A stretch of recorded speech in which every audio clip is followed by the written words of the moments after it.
Namhlanje silapha eNqadu kwikomkhulu likakumkani wamaXhosa uMtshawe. Sizowunikezela ngetrekta kunye nezixhobo zayo zonke.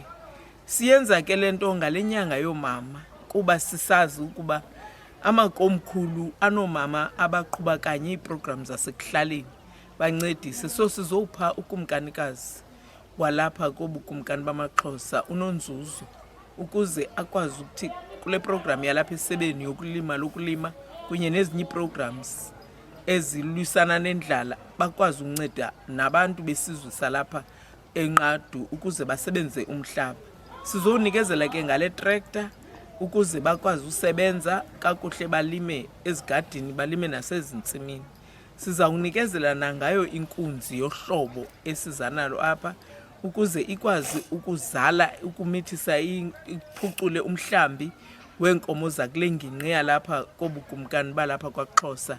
Umhlambi wabo uzowuphucuka. Yiyo le nto sithe namhlanje masize apha silubeke ecaleni olu suku sizowunikezela ngale tractor kunye nale nkunzi.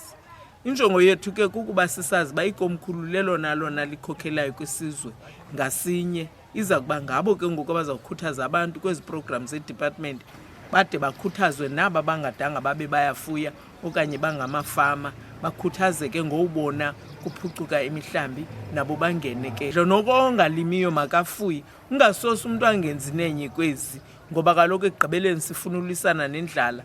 Siliphondo leMpuma Koloni asifuni kwamntu uyawuthi aye ulala engatyanga.